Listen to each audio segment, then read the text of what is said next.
Hello everyone, welcome again. आज का notice related है डॉक्टर भीमराव अंबेडकर यूनिवर्सिटी आगरा से रिलेटेड। यहाँ पर गाइडलाइंस आई हैं, guidelines for pre PhD course work 2024। पहला पॉइंट है pre PhD course work 2024 is valid for the students admitted through PhD entrance examination 2023-24। The duration of this coursework would be 1 semester, minimum 90 working days. Mode of the entire coursework will be online for all the students. The semester exam and some special lectures, if required, will be conducted in offline mode. पहला point समझ आया जी। Pre PhD course work valid होगा उन students के लिए जिन्होंने PhD entrance exam 2023-24 के थ्रू यहाँ पर एडमिशन लिया है। और ड्यूरेशन कितना होगा कोर्स वर्क का? 90 वर्किंग डेज होगा। मोड कैसा रहेगा? ऑनलाइन मोड में आपकी क्लासेस होंगी, लेकिन स्पेशल जो लेक्चर्स होंगे अगर कभी ज़रूरत पड़ी तो आपको बुलाया जाएगा। और जो आपके एग्ज़ाम है सेमेस्टर एग्ज़ाम वो कैसे होंगे? ऑफलाइन मोड में होंगे। पॉइंट नंबर 2 है online classes for the following papers will be conducted as. Paper 1 research methodology का होगा, जैसा कि हम बताते आए थे। Paper 2 computer and its application का होगा, ये भी हम बताते आए थे। पेपर 3 रिव्यू ऑफ लिटरेचर का, ये भी हमने बताया है कि आपकी प्रेजेंटेशन होगी, आपको पीपीटी बनानी होगी रिव्यू ऑफ लिटरेचर की। पीपीटी कैसे बनानी है ये हमने एक वीडियो स्पेशल बनाया हुआ है, ठीक है। Point number 3, the timings of the course work for paper 1 and paper 2 will be normally 4 to 6 PM, 1 hour each from Monday to Friday on all working days except gazetted holidays as per UP state government. अब ध्यान से सुनना। Paper 1 जो कि research methodology है, 4 बजे से लेकर 5 बजे तक उसकी क्लास होगी। फिर 5 बजे से लेकर 6 बजे तक कंप्यूटर एंड एड्स एप्लीकेशन की क्लास होगी, ठीक है जी, समझ आया। 4 से 5 रिसर्च मैथडोलॉजी, 5 से 6 होगी आपकी कौन सी? Computer and its application. Classes Monday to Friday चलेंगी। अगर किसी दिन छुट्टी होती है तो उस दिन क्या है, आपको छुट्टी मिलेगी, ठीक है जी। द टाइमिंग, अब देखिए छुट्टी ऐसा नहीं, यूपी स्टेट गवर्नमेंट के हिसाब से है यहाँ पर, ठीक है। कुछ त्यौहार ऐसे होते हैं जो यूपी में स्पेशल मनाए जाते हैं, उस दिन छुट्टी हुई तो छुट्टी मानी जाएगी। The timing can be reschedule as per requirement. अब टाइमिंग चेंज भी हो सकती है, आपको पहले ही बता दिया जाएगा। For paper 3 mentor supervisor will be provided to the student from the list of approved supervisors of the university affiliated colleges। तो पेपर 3 के लिए आपको मेंटोर और सुपरवाइज़र की ज़रूरत पड़ेगी, जो कि प्रोवाइड किए जाएंगे, जिनकी लिस्ट आपको प्रोवाइड की जाएगी, ठीक है। यूनिवर्सिटी के होंगे या एफिलेटेड कॉलेज से होंगे। 3 पॉइंट समझ आए जी। पॉइंट नंबर 4 है under the supervision of mentor supervisor the student will submit a research report on paper 3 review of literature of their research interest in respective subject as per the format provided by the university, ठीक है जी। ये समझ आया। Review of literature के लिए आपको presentation बनानी पड़ेगी, ठीक है। ये मेंटोर और सुपरवाइज़र आपको ऐसे उनके सुपरविज़न में आपको ये सब करना पड़ेगा पेपर 3 के लिए। Student has to given a PowerPoint presentation of their research report for evaluation of paper 3 during the pre PhD course work. जैसा कि हम बताते आए हैं बार बार कि आपको पीपीटी बनानी पड़ेगी, किसके लिए? रिव्यू ऑफ लिटरेचर के लिए, ठीक है। उसके मार्क्स जुड़ेंगे और आपको क्या है बताना पड़ेगा। डिजिटल बोर्ड या पावर पॉइंट प्रेजेंटेशन आपकी किस पर चलेगी? या तो डिजिटल बोर्ड होगा या प्रोजेक्टर होगा, तो उस पर चलाई जाएगी और आपको बताना पड़ेगा। सामने आपके एक्सपर्ट बैठे रहेंगे, वो फिर आपसे क्वेश्चन पूछेंगे और आपके जो साथी हैं वो भी आपसे क्रॉस क्वेश्चन कर सकते हैं। क्वेश्चन पूछेंगे, आपको जवाब देना होगा, ठीक है। स्टूडेंट में consult library for the preparation of research proposal. तो स्टूडेंट क्या है, लाइब्रेरी ज्वाइन कर सकते हैं, ठीक है। उसके लिए आपको एक परमिशन दी जाएगी यूनिवर्सिटी की तरफ से।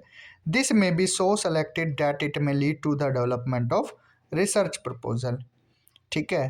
तो इसमें किसके लिए, आप रिसर्च प्रपोजल के लिए या रिव्यू ऑफ लिटरेचर के लिए थीसिस वगैरह पढ़ सकते हैं लाइब्रेरी जाकर। 4 पॉइंट समझ है।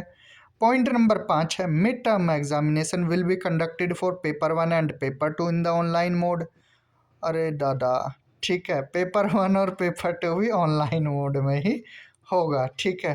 तो थोड़ा थोड़ा ऐसा लग रहा है कि आपकी पीएचडी ऑनलाइन मोड में ही हो जाएगी, ठीक है। ये थोड़ा लगा हमें कि पेपर 1 और पेपर 2 के जो मिड टर्म एग्जाम है वो भी ऑनलाइन मोड में ही होंगे। The marks distribution scheme is as under. अब ध्यान से सुनना इसको। पेपर 1 जो मिड टर्म है 30 मार्क्स का होगा, सेमेस्टर एग्जाम 70 मार्क्स का, टोटल मार्क्स 100 मार्क्स का होगा, ठीक है जी, समझ आया। पेपर 2 15 मार्क्स का होगा, मिड टर्म 35 मार्क्स का होगा, सेमेस्टर एग्जाम मार्क्स 50 मार्क्स का टोटल हुआ। पेपर 3 होगा आपका सेमेस्टर एग्ज़ाम, ये मिड टर्म में नहीं आएगा, तो 50 मार्क्स का होगा। अब ध्यान से सुनने वाली बात है।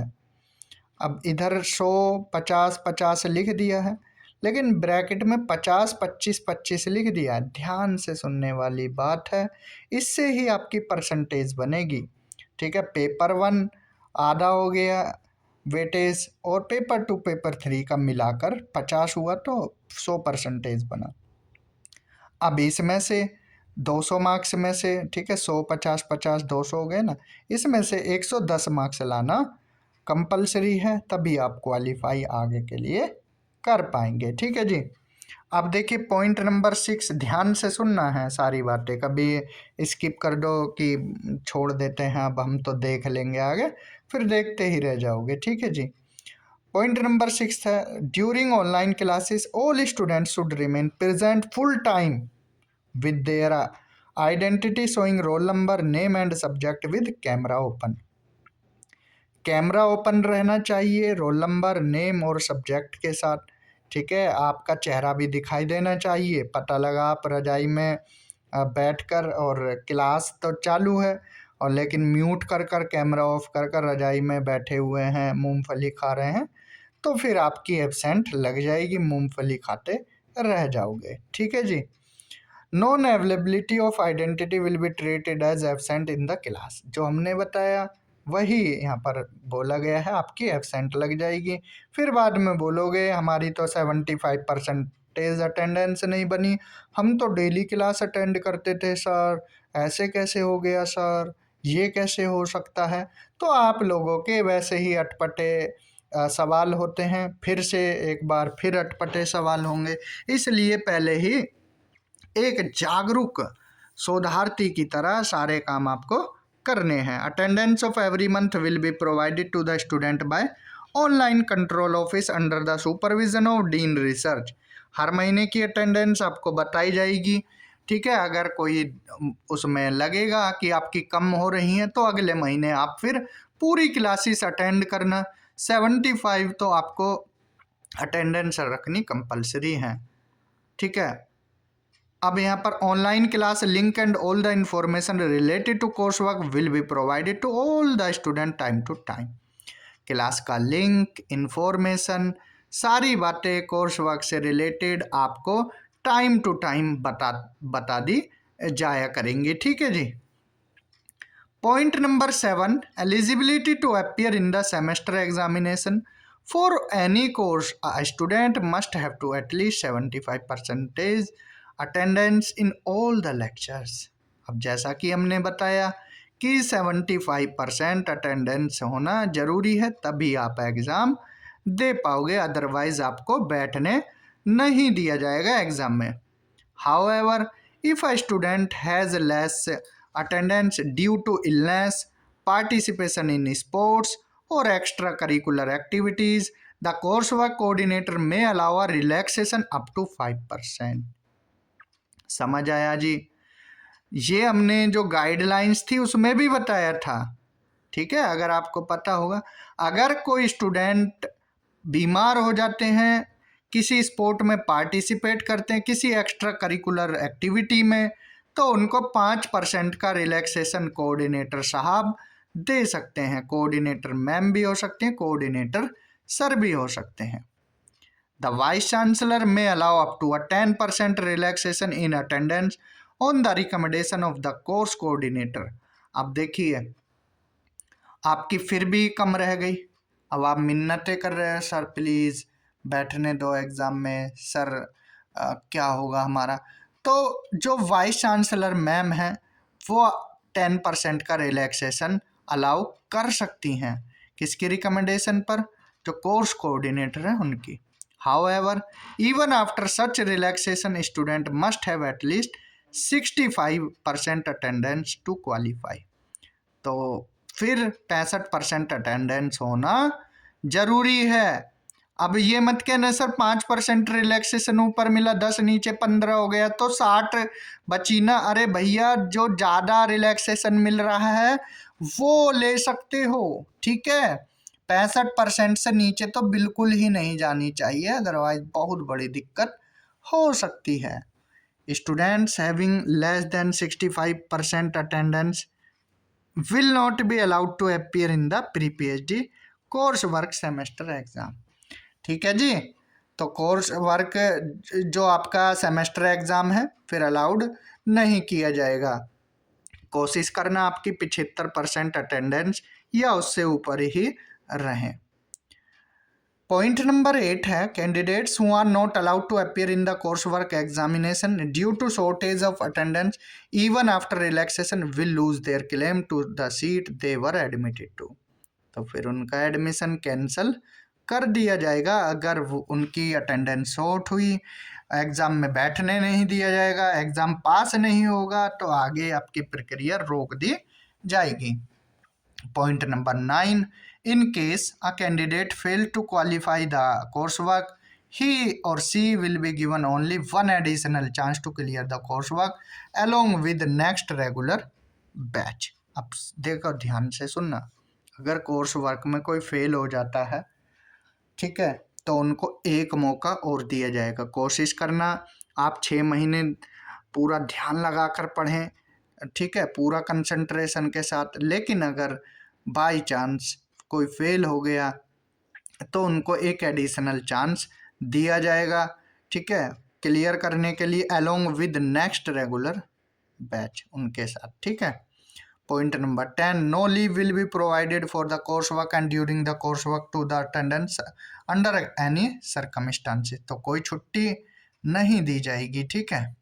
Point number 11, decision of the competent authority will be final in case of any other matter not mentioned in the above guidelines, ठीक है। जो कॉम्पिटेंट अथॉरिटी है उनका डिसीजन फाइनल माना जाएगा, ठीक है जी। अब ध्यान देने वाले ये कितने 11 पॉइंट हैं। कौन सी यूनिवर्सिटी? अपनी university, doctor Bhimrao Ambedkar university Agra से रिलेटेड।